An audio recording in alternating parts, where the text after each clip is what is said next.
The girl Kris had no friends. She lived with her parents far away in the middle of nowhere. Her parents worked at a sawmill. The workers came there by bus in the morning and were taken back to the village in the evening. Kris was very lonely, and she longed to make at least one friend during the school year. She would take the bus to school, leave in the morning, and in the evening an empty bus would bring her back home. But with the coming of summer, school vacations began, and the girls from the village were not allowed by their parents to play in the forest. And every night Kris lay in bed wishing she had a friend. The next morning she had breakfast as usual and went to the window. The weather had turned bad. The rain was whipping through the window. The girl heard a persistent knock on the door. Kris cautiously went to the door and opened it. On the threshold stood a girl of about 8 years old. The girl said one sentence, "Let's play, Kris." So Kris let her in and they started playing. Kris laughed. She hadn't had so much fun in a long time. The girl did not want to part with her new friend.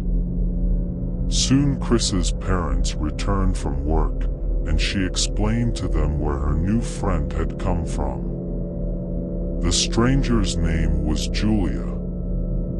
Her parents didn't kick the strange girl out, for some unknown reason, but they didn't even have a question about what the girl was doing in the woods.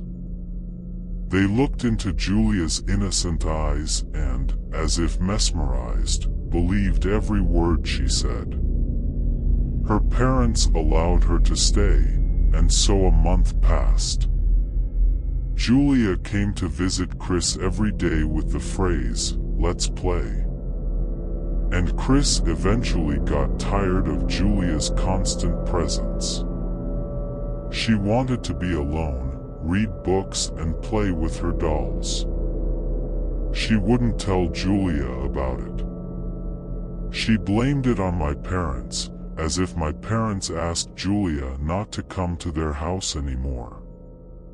The next morning Kris woke up, but she didn't see breakfast on the table as she usually did.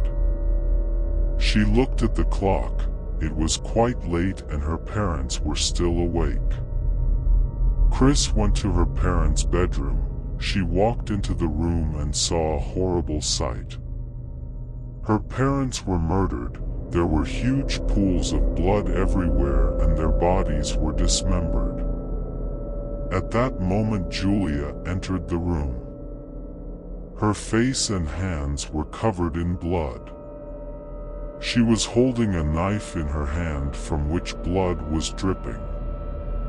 Her eyes, once so beautiful and innocent, glittered with red fire, and a hideous smile froze on her lips.